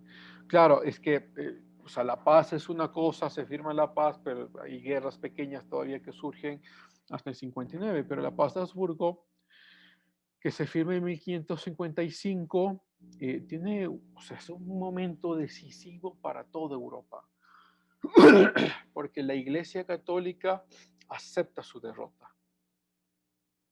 Y en esta aceptación de la derrota se decide que Alemania, igual que los territorios de la Liga Esmalcalda, tendrán la opción y la libertad de escoger la religión que quieran escoger.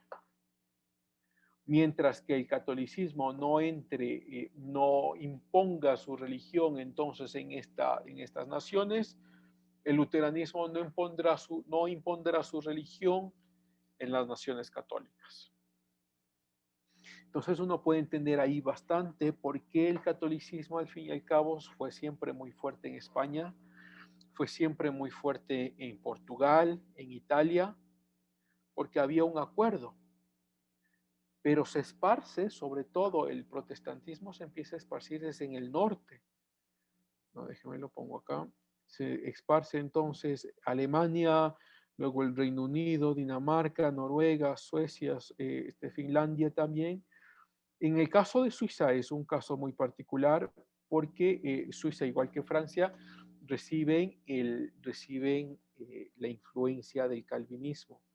Eso lo veremos ya en la próxima clase porque eh, um,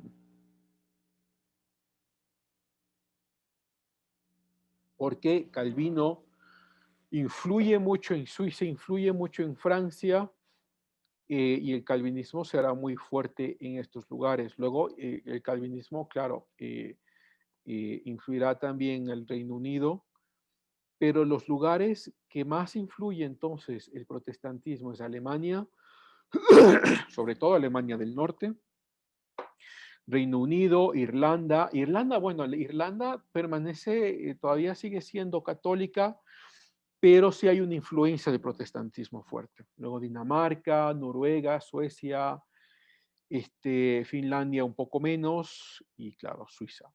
Y claro, uno puede entender cómo a través de la paz de Augsburgo, los territorios como España, Portugal, Italia se mantienen muy católicos. El protestantismo llegará mucho después a estos lugares, pero ya no como guerras, ya no como luchas de poder, sino mm, por evangelistas. Los evangelistas empezarán a viajar a todos los lugares a promulgar el protestantismo y claro, ahí llegará finalmente a estos lugares, pero no tienen la misma fuerza que en estos otros países. Y claro, del Reino Unido luego se generarán, ya lo veremos la próxima clase, la iglesia anglicana como iglesia oficial, pero los protestantes de todas las otras iglesias que ya son muy diversas, y empiezan a ver los puritanos, empiezan a ver los luteranos por un lado, los calvinistas, los metodistas, y sobre todo los puritanos son los que luego viajarán ya cuando el Reino Unido tenga sus colonias del Commonwealth, o sea, tenga las colonias del Reino Unido como África del Sur, Estados Unidos, Australia, mm, Singapur. Bueno, ya estos mismos comunidades religiosas protestantes luego viajarán, como digo, sobre todo los puritanos a Estados Unidos y se generarán comunidades acá cristianas muy fuertes, sobre todo en la costa del Atlántico. Entonces tienes en Nueva York, tienes comunidades muy fuertes. De hecho, no se llamaba Nueva York, se llamaba colonia holandesa. pero tienes comunidades muy fuertes que influyen mucho lo que está pasando en Estados Unidos. Y claro, ya pasará el tiempo, estas comunidades crecerán muchísimo y cuando viene la guerra de independencia en 1776, ya cuando se declara la independencia de Estados Unidos, tú puedes leer puedes leer la Declaración de Independencia. Bueno, ya lo leeremos después en alguna otra parte de nuestra clase, pero sí lo vamos a ver.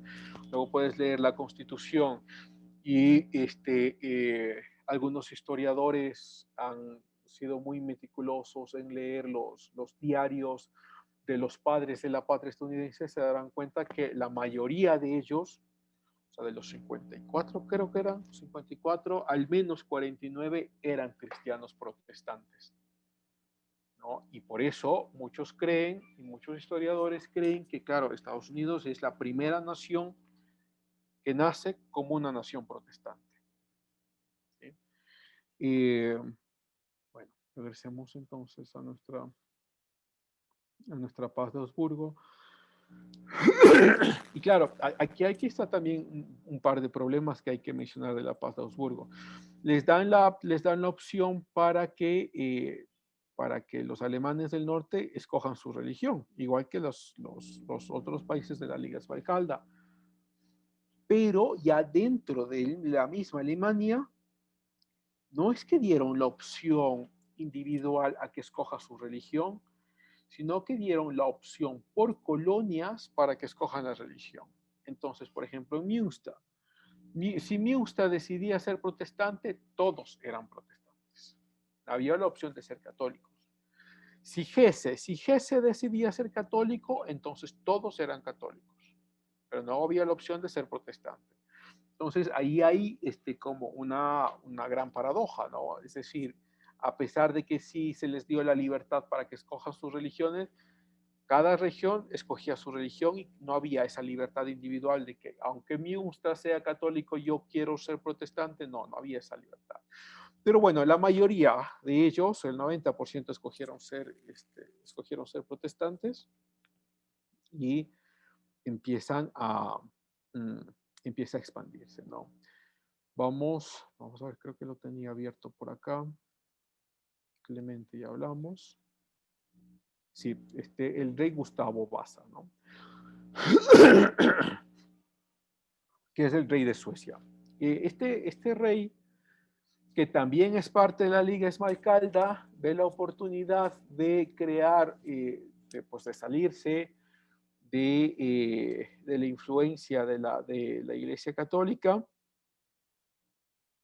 Estoy acá, ¿no? En Suecia.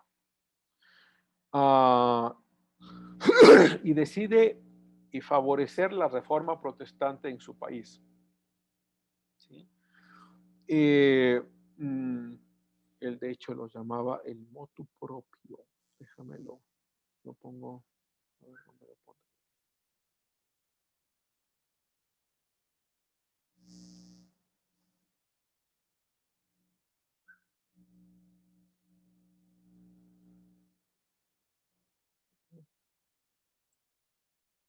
Bueno, no me sale, pero bueno, la doctrina de Gustavo Vasa era el motu propio, que era en latín. Es decir, vamos a tener nuestro propio modo de hacer el luteranismo. ¿Sí? Y Gustavo Vasa toma dos decisiones muy importantes ya para Suecia. La primera decisión es que ahora los obispos van a ser escogidos por el rey, o sea, por Gustavo Vasa. Y el primer obispo oficial que escoge, bueno, lo voy a poner acá, luego ya regreso. El primer obispo que escoge como el líder del luteranismo en Suecia es Laurentius Petri, ¿no? Que está acá. De hecho, Laurentius Petri, en conjunto con su hermano me parece, acá está, sí, el hermano se llama Olaus Petri, en los dos deciden traducir lo que ya había traducido Lutero al alemán, es decir, el Nuevo y el Antiguo Testamento. Ellos deciden traducirlo al sueco. Es la primera traducción al sueco que se tiene de toda la Biblia. Denme un segundo porque estoy con mi garganta que ya no aguanto. Solo traigo un poco de agua y regreso.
Gracias por esperar.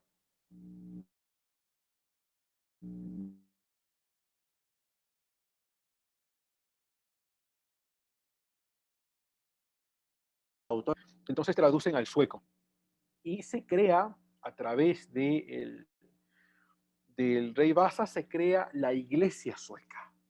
Entonces regresemos acá.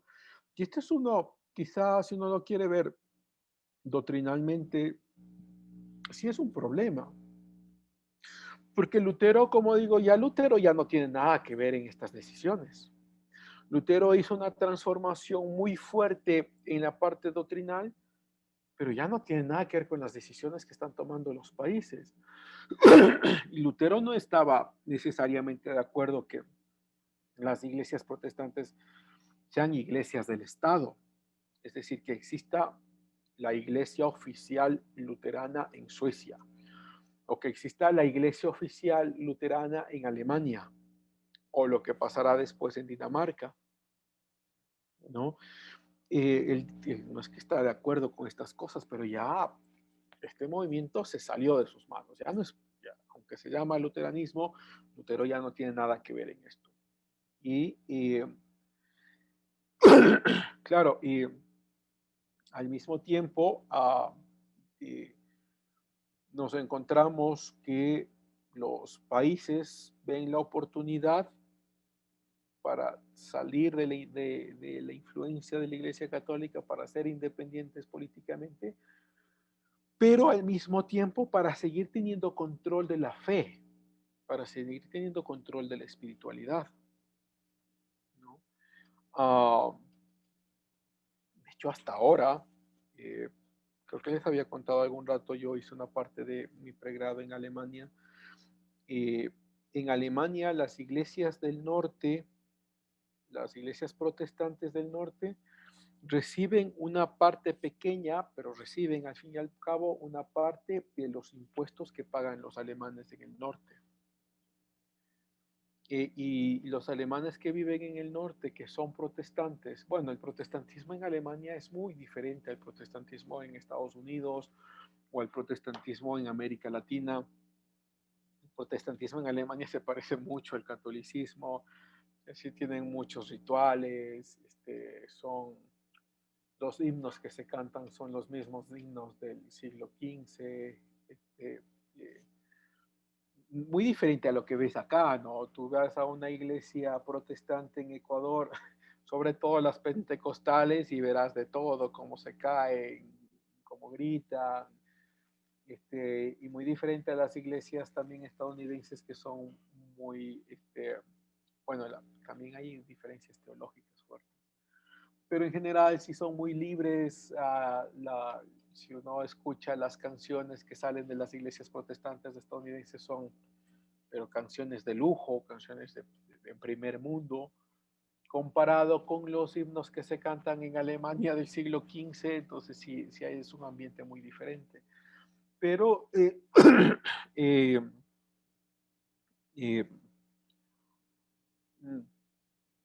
los alemanes que viven en el norte, la mayoría, claro, no todos eso, siempre hay peleas y debates, pero la mayoría está de acuerdo con que se siga pagando una parte de sus impuestos a la iglesia. Y lo mismo empieza a pasar en estos otros territorios, es decir, en Suecia como en Dinamarca, la iglesia es una iglesia estatal y entonces financieramente va a ser sostenida por el Estado. ¿Sí? Y también pasará lo mismo. Bueno, esto ya no es tan, o sea, entra dentro de la influencia del protestantismo, pero no está dentro de la teología protestante, ¿no? Que es lo que pasa con la iglesia anglicana en Inglaterra.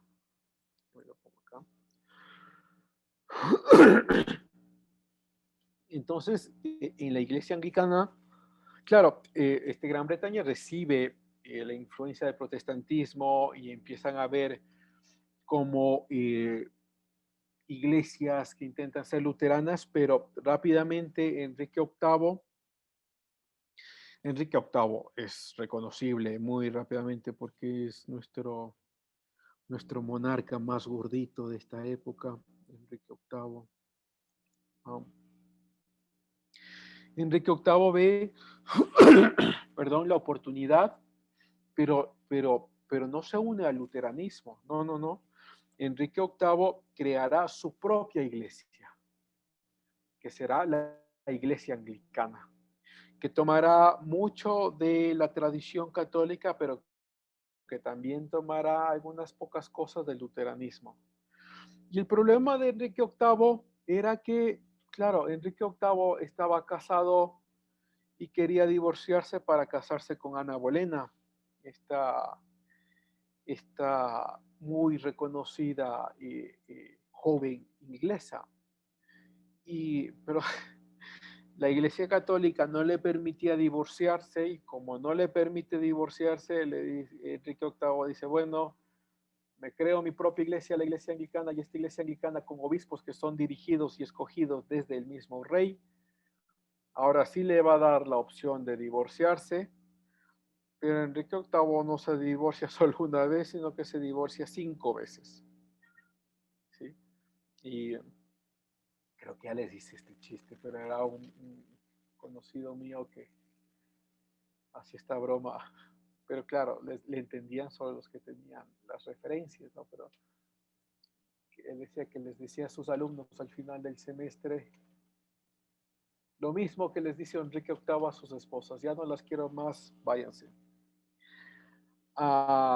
Y claro, o sea, parece que la decisión de la iglesia anglicana es una decisión muy personal, ya no es una decisión teológica, no es una bueno, política sí es, porque quiere salirse de o sea, del impedimento católico al no divorcio.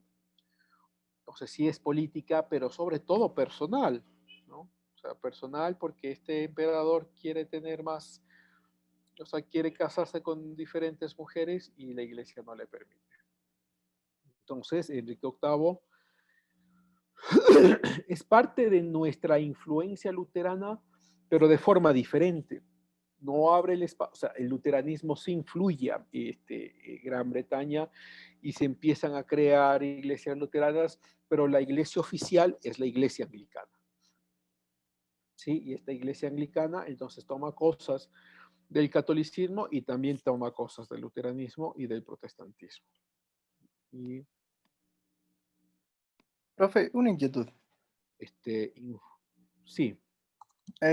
Por ejemplo, en el caso que menciona, en todo esto que hemos mencionado, primero sería prudente decir que en esta primera fase los cambios que produce el luteranismo son cambios políticos porque eh, Lutero ya muere en el 46 y la batalla de Mühlberg apenas se da en el 47, es decir, un año después de la muerte de Lutero, y ya el legado de Lutero comienza a hacerse presente, pero no necesariamente con fines religiosos, porque la crisis que hay es política.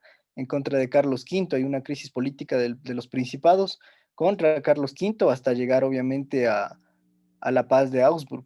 Entonces, sería primero, sería prudente decir que esta primera etapa del luteranismo es política netamente, y la otra inquietud que tenía era, por ejemplo, en el caso que usted señaló en la costa del Atlántico de los Estados Unidos, ¿cuál es la importancia luego de, bueno, creo que eso ya trataremos de Calvino, pero en este caso que estamos hablando de Inglaterra, Boston, por ejemplo, se constituye como una de las ciudades más antiguas de Estados Unidos, con ciudades cercanas como, es una réplica a ciudades inglesas, a Newton, tiene a Cambridge, a Somerville, entonces, Sí.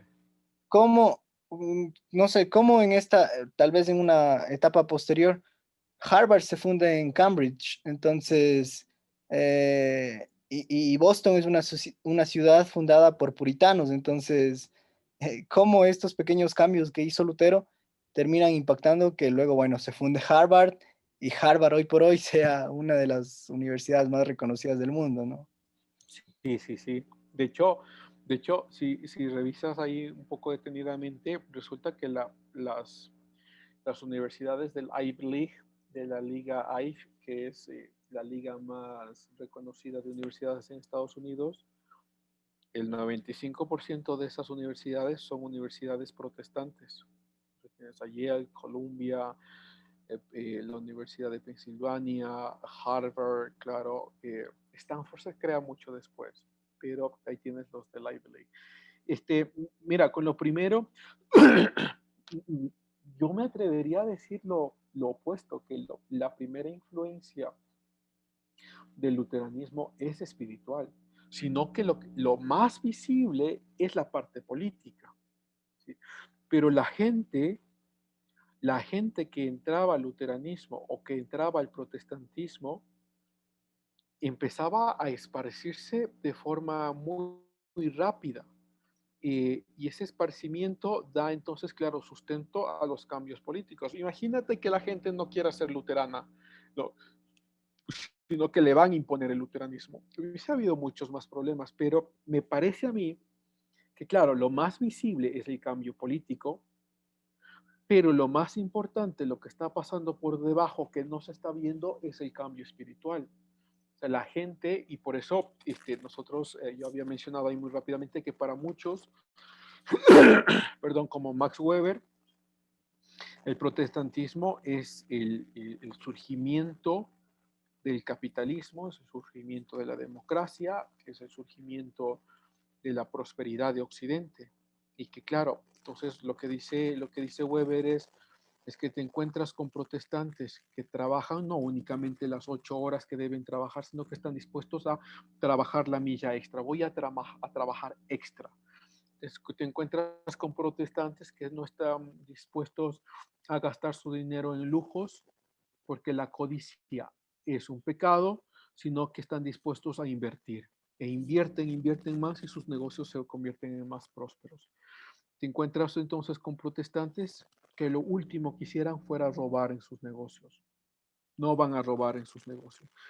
Y como no van a robar y no están dispuestos en la corrupción, a la corrupción te encuentras con negocios prósperos. Y si es que extrapolas esa idea a la nación entera, te encuentras con una nación que empieza a crecer muy rápidamente.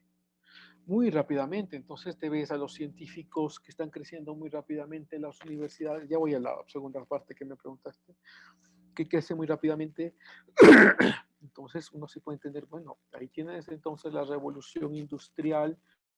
Luego te vas con todas las revoluciones a favor de la democracia. Luego tienes democracias muy fuertes con un capitalismo muy fuerte y con una prosperidad muy fuerte, ¿no? Entonces sí creo que hay sobre todo una influencia espiritual.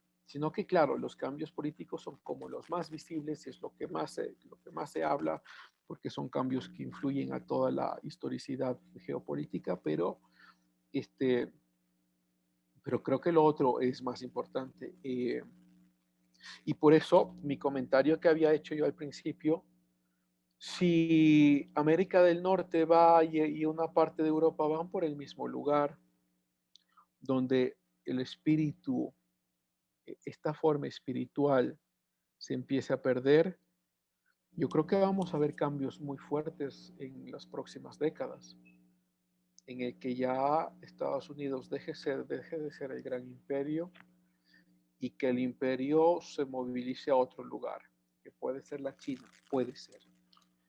Muy difícilmente yo veo que América Latina vaya por ahí, muy difícilmente. Nosotros somos corruptos hasta la médula y eso es cultural, eso no lo podemos cambiar. Lo último que hacemos nosotros es trabajar lo que se nos pide, peor aún trabajar más de lo que se nos pide.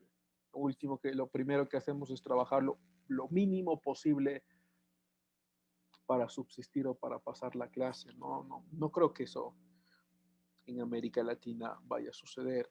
Pero bueno, y vamos a poner como hipótesis quizá Asia, ¿no? Quizá la China, que sería una pena al fin y al cabo, porque la China tendrá una influencia muy fuerte sobre Asia, pero muy poca influencia al fin y al cabo sobre América Latina, ¿no? Y entonces, sino que seguiremos teniendo la influencia de América del Norte, capaz nos vamos al mismo lugar. Es decir, que este espíritu de trabajo extra, de honradez, este espíritu religioso al fin y al cabo, nunca venga a América Latina, sino que nos perdamos y sigamos siendo una región muy subdesarrollada.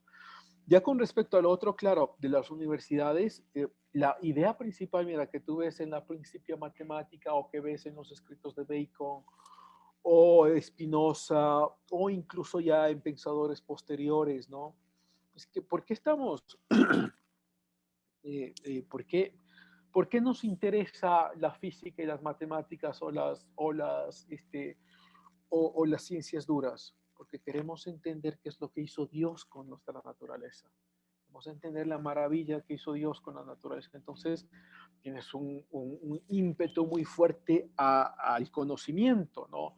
Entonces, claro, las mejores universidades son fundadas por protestantes. Eso, yo me reía cuando decías Cambridge porque siempre porque Cambridge es inglés, ¿no? Cambridge es la región donde está la Universidad de Cambridge y luego Oxford, un poco alejado en otra región donde se llama Oxford. Y claro, cuando van muchos de los protestantes a Estados Unidos, fundan Cambridge, y claro, y de hecho Cambridge es como la región, ¿no? Que está dentro de Massachusetts, pero que está fuera de Boston, está como el norte de Boston, donde se encuentran las mejores universidades del mundo, ¿no? Está MIT, está Boston University, está Harvard. Y claro, pero cuando ves a los ingleses, cuando van a Cambridge, siempre se burlan de los de Harvard y los de Cambridge, porque si ustedes son los fake Cambridge, ustedes son los Cambridge falsos, porque el verdadero Cambridge está en Inglaterra, ustedes son solo una copia. Pero eso es solo una burla y que se hacen, pero pues nada más. Entonces sí, eso es obvio que la influencia, y mira, que ahí va, la influencia de las primeras universidades es católica, pero tiene la misma idea por detrás, reconocer la lógica y la ciencia de Dios detrás de la naturaleza. Y luego el protestantismo influye a la creación de estas otras universidades, pero con la misma idea. La idea de reconocer cuáles son los principios que están detrás de la creación. Y después estas universidades han cambiado muchísimo, claro, la mayoría de estas, sobre todo en ciencias sociales y humanidades, son lugares que ya son casi inhabitables. Yo muy difícil iría a una de estas escuelas. No pensaría yo ir a una de estas escuelas porque ya son muy ideológicas, ya no hay tanto pensamiento crítico, ahora son muy ideológicas, son extremadamente, se han ido con una escuela que se llama la escuela crítica, que es una escuela que viene de Alemania, la escuela de Frankfurt, que es una escuela marxista que influye luego a Estados Unidos de forma muy fuerte y ahora es extremadamente visible. O sea, tú vas a una de estas universidades y entras a una escuela de ciencias sociales, pobre de ti si eres cristiano, pobre de ti si es que eres además, estás a favor del capitalismo, pobre de ti si estás a favor del liberalismo, ¿no? Te atacan con todo, con todo el peso de la academia. Entonces, sí. Bueno, pero los otros lugares, o sea, las otras partes de la academia todavía se mantienen algo independientes, ¿no? O sea, como las ciencias duras, matemáticas, físicas, todavía son muy independientes, incluso economía todavía sigue siendo algo independiente de las ciencias sociales. Y entonces, por eso, tú ves como muchísimos científicos ahora, actualmente, siguen siendo cristianos o creyentes, pero de primera línea, ¿no? El director del genoma humano, el que está detrás de la vacuna de Moderna, es cristiano y cristiano, pero a capa y espada. Y él te lo dice como directamente. Por ejemplo, James Tu, bueno, déjeme, se me está yendo el tiempo. Lo pongo aquí rapidísimo. Para muchos que debería haber ganado el premio Nobel de Química, es un químico fantástico el que trabaja con la nanotecnología, es impresionante lo que hace James Tour, es un cristiano a carta cabal, ¿no? O sea, él te lo dice en todas las charlas que él da de química, se pasa 2 minutos, los 2 primeros minutos dice yo soy cristiano y estoy dispuesto a morir por el cristianismo, punto, y termina, y luego empieza con su charla sobre química, es impresionante este señor. Lo que yo les decía del genoma humano, ¿cómo se llama? Este señor, um, ¿cómo se llama? Este es Francis Collins, aquí está, ¿no?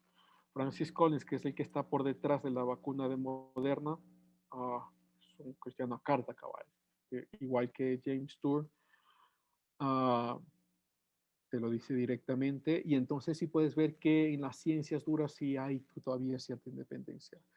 Pero en ciencias sociales y humanidades eso ya se perdió hace mucho. Ok, se nos ha acabado, gracias por la pregunta, se nos ha acabado el tiempo. Raúl, te escucho. Sí, profe, yo, por ejemplo, ahorita estábamos analizando rápidamente tal vez lo que de la reforma protestante. Profe, yo tenía ahí una pregunta. Por ejemplo, ¿cuál fue la influencia que tuvo la reforma protestante en América Latina? Tomando en cuenta, por ejemplo, en 1492 ya se descubrió América Latina. Entonces, ¿qué influencia tuvo Lutero y toda la reforma protestante para que después se producieran las independencias en América Latina, profe? ¿Hubo alguna influencia o netamente no influyó absolutamente? No, bueno, en las independencias no necesariamente el protestantismo. Lo que sí llegó muy fuertemente acá fue la ilustración con los pensadores ilustrados. Y claro, los ilustrados, algunos eran ateos, otros agnósticos y demás, pero las ideas de ilustración sí llegaron de forma muy fuerte y eso es lo que influye a las independencias de América Latina, ¿no? Entonces hay un nuevo sentido de nacionalismo que se crea en estas naciones, como ahora queremos ser una nación, eso hay que hablar qué significa eso, pero sí, no hay tanta influencia del protestantismo, pero el protestantismo sí llegará después y llegará por comitivas evangelísticas, ¿no? Entonces, incluso a Ecuador, si no estoy mal, los primeros protestantes que llegan a Ecuador es en el siglo XIX. A finales del siglo XIX. Luego ya con mucha fuerza a principios del siglo XX. Quizá la mayor fuerza que tiene el protestantismo en Ecuador es a través de la creación de la radio HCJB, porque HCJB se crea como una radio cristiana en principio, pero no era solo eso. Crean hospitales, crean escuelas, crean colegios, y creo que esa fue la mayor influencia. Creo que eso cambió muchísimo este país, porque las influencias protestantes de antes de HCJB sí existían, pero eran muy chiquititas, muy pequeñas. Después ya hubo una explosión, sobre todo en los 80s y 90s, una explosión de evangelistas que venían acá, América Latina y sobre todo Ecuador, y ahora tienes que incluso una gran parte de las comunidades indígenas son protestantes, ¿no? Eso es un cambio muy, muy importante. Ok, chévere, Raúl, muchas gracias. Vamos a tomar la lista acá. Nadia. Nadia no está. Ah, acá. Jessica Guinda. Presente, profe. Gracias. Jennifer Avilés. Jennifer sí estaba. Jorge Luis Carpintero. Presente, profe. Gracias. Reni Cayambe. Presente, profe. Gracias, Fernando Chuyi. Fernando sí estaba. Presente, profe. Sí, gracias. Presente, profe. Fernando. Gracias, Néstor. Presente, profe. Gracias, Lisbeth. Lisbeth García. Ok, no está. Mercedes Guamán. Presente, profe. Gracias. Carlos. Presente. Gracias. Jorge Luis. Presente, profe. Gracias, Jorge Luis. Miriam. Presente, profe. Gracias, Yomaira. Yomaira no está. Karen. Presente, profe. Y la compañera Yomaira sí está. Sí está. ¿Dónde está? ¿Está conectada? Sí, sí está. Ok. Gracias. Paul López. Sí, profe, presente. Buenos días. Perdón. Yomaira, ¿dónde estabas? Gracias, Paul. Presente, profe. Gracias, Jean Alexander. Presente, profe. Gracias, Erika Gabriela.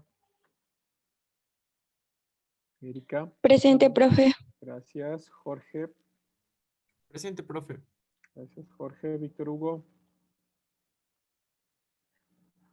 Víctor Hugo no se escribió. Estaba complicado. Ok, Raúl. Presente, profe. Miguel. Miguel también creo que nos había escrito. Dorian. Presente, profe. Buenos días. Buen día, Cristian Kisi. Cristian. No lo veo. Catherine Ramos. Presente, profe. Gracias, Jennifer Salazar. Presente, profe. Gracias, Diego Sandoval. Presente, profe. Buen día. Buen día, Luis Tamay. Presente, profe. Gracias, Brian Uvidia. Presente, profe. Gracias, Patricia. Presente, profe. Gracias, y Brian. Brian, estás conectado, pero supongo que no estás ahí. No se olviden, por favor, de su deber. Creo que tienen ya solo 4 días para hacer. Entonces, terminen eso pronto. Nos vemos, chicos. Cuídense mucho. Hasta luego. Hasta luego, Hasta luego, profe. Hasta luego, profe. Muchas gracias. Gracias.